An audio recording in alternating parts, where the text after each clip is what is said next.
आइए आज आप सब जानेंगे वर्ष 2024 की पहली पूर्णिमा जो कि पौष पूर्णिमा है। तो जानेंगे पूर्णिमा कब है, किस दिन गंगा स्नान दान पुण्यों का कार्य किया जाएगा, किस दिन भगवान सत्यनारायण का पूजन किया जाएगा, पूर्णिमा का व्रत धारण किया जाएगा और माघ स्नान जो कि कब से शुरू होगा।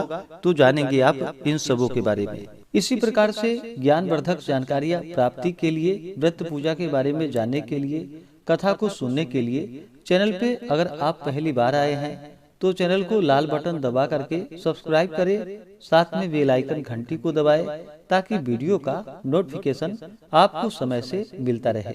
वीडियो को लाइक करें, कमेंट में भगवान विष्णु की जय जरूर लिखें। हिंदू धर्म में पूर्णिमा तिथि का बड़ा ही विशेष महत्व माना गया है। पूर्णिमा तिथि के दिन गंगा स्नान करना, दान पुण्यों का कार्य करना, भगवान शिव माता पार्वती का पूजन करना, भगवान विष्णु माता लक्ष्मी का पूजन करना, भगवान सत्यनारायण का पूजन करने का महत्व होता है। इस दिन दीप दान का महत्व माना गया है।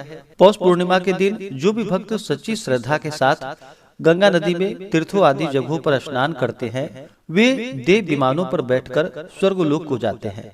यह अनंत पुण्य फलों को प्रदान करने वाली है और पौष पूर्णिमा तिथि के दिन से ही जो कि माघ स्नान शुरू हो जाता है, इसलिए इस दिन का बड़ा ही विशेष महत्व माना गया है। तो आइए जानते हैं पूर्णिमा तिथि के शुभ मुहूर्त के बारे में। पौष पूर्णिमा तिथि प्रारंभ समय जो कि 24 जनवरी 2024 दिन गुरुवार रात्रि 9:52 और पूर्णिमा तिथि की जो समाप्ति है वह 25 जनवरी 2024 दिन गुरुवार को रात्रि 11:25 पे पूर्णिमा तिथि की समाप्ति है। पूर्णिमा तिथि का जो व्रत धारण किया जाता है उसे चंद्रोदय व्यापनी ली जाती है और गंगा नदी में स्नान दान का कार्य जो किया जाता है इसे सूर्योदय व्यापनी ली जाती है। तो इस बार चंद्रोदय व्यापनी और सूर्योदय व्यापनी दोनों ही पूर्णिमा तिथि का जो भी व्रत धारण करने वाले हैं या स्नान दान का कार्य करने वाले हैं, भगवान सत्यनारायण का पूजन करने वाले हैं, वो सभी चंद्रोदय व्यापनी और सूर्योदय व्यापनी के अनुसार 25 जनवरी 2024 दिन गुरुवार को पौष पूर्णिमा तिथि होगी। इस दिन गंगा नदी में स्नान दान का कार्य किया जाएगा और इसी दिन से माघ स्नान शुरू होगा और जो भी भगवान सत्यनारायण का पूजन करने वाले हैं वो 25 जनवरी को ही भगवान सत्यनारायण का पूजन करेंगे। पूर्णिमा तिथि के दिन 25 जनवरी को जो सूर्योदय का समय है वह समय सुबह 6:44 और सूर्यास्त शाम 5:36।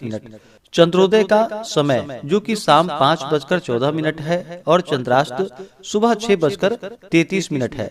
जो भी पूर्णिमा तिथि का व्रत धारण करने वाले हैं, 32 पूर्णमासी का व्रत करते हैं, पूर्णिमा का व्रत करते हैं, इस व्रत में जो कि दिन भर उपवास रहते हुए चंद्रोदय होने पर जो कि चंद्र देवता का कच्चे दूध से या जल से अर्घ्य दे करके इनका गंध पुष्प धूप दीप आदि से पूजन करना चाहिए। इसके बाद फिर पूर्णिमा का व्रत पूर्ण माना जाता है। तो जो भी पूर्णिमा का व्रत धारण करने वाले हैं 25 जनवरी को व्रत धारण करेंगे। इस दिन चंद्रोदय का समय जो कि 5:14 शाम को चंद्रोदय है। इसके बाद आप चंद्र देवता का पूजन करें तो बड़ा ही पुण्य फलदायी होगा। पूर्णिमा तिथि के दिन चंद्रमा अपने पूर्ण रूप में होते हैं। चंद्रमा मन के कारक माने जाते हैं, इसलिए इस दिन शुद्ध और सात्विकता का पालन करना चाहिए, ब्रह्मचर्य का पालन करना चाहिए, किसी के ऊपर क्रोध नहीं करनी चाहिए।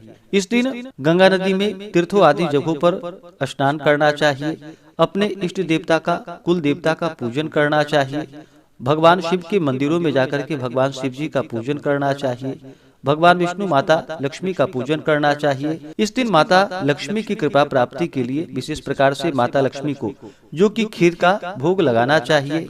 पौष पूर्णिमा तिथि के दिन जो कि शाम के समय में दीप आदि का दान करना चाहिए, जो कि पीपल वृक्ष के नीचे, तुलसी वृक्ष के नीचे, मंदिरों में, तीर्थों आदि जगहों पर दीप आदि का दान करना चाहिए। इससे अनंत फलों की प्राप्ति होती है।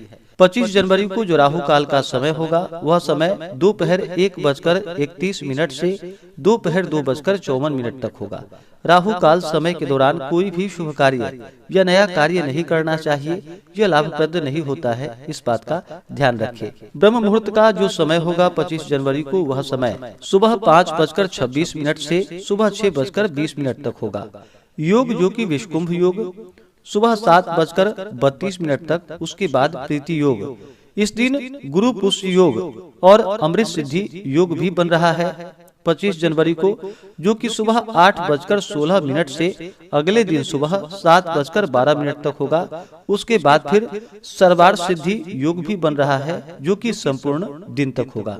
तो इस बार बड़ा ही अच्छा पूर्णिमा तिथि के दिन योग बन रहा है।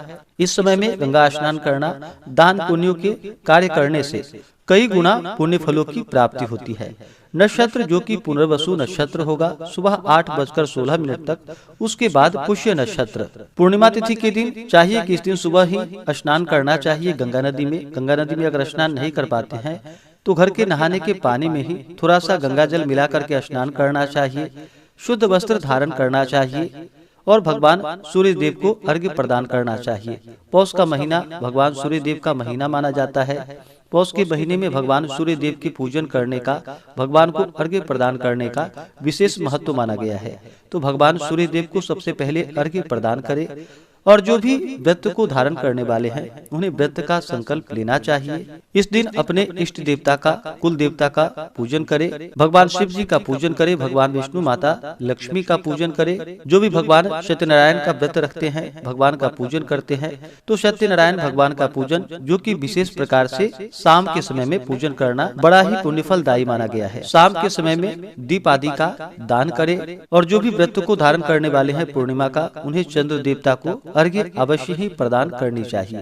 पूर्णिमा तिथि के दिन जो कि दान का विशेष महत्व माना गया है, खास करके पौष पूर्णिमा तिथि के दिन तिल दान का विशेष महत्व माना गया है। तो तिल का दान करें। अन्न, वस्त्र, स्वर्ण, गौ, भूमि जो भी आपसे बन सके अपने श्रद्धा और सामर्थ्य के अनुसार दान पुण्यों का कार्य करें। ब्राह्मणों को भोजन करवाए, ब्राह्मणों को दान दक्षिणा दे, गरीबों को भोजन कराए, गाय को हरा चारा खिलाए, मछलियों को जो कि आटे की गोली बना करके तालाब आदि में डाले मछलियों के लिए, तो इससे अनंत फलों की प्राप्ति होती है। तो आशा करता हूँ कि यह जानकारी आपको अच्छा लगा हो। ऐसे ही ज्ञानवर्धक जानकारियाँ प्राप्त करने के लिए चैनल पे अगर आप पहली बार आए हैं तो चैनल को लाल बटन दबा करके सब्सक्राइब करें, साथ में बेल आइकन घंटी को दबाएं ताकि वीडियो का नोटिफिकेशन आपको समय से मिलता रहे।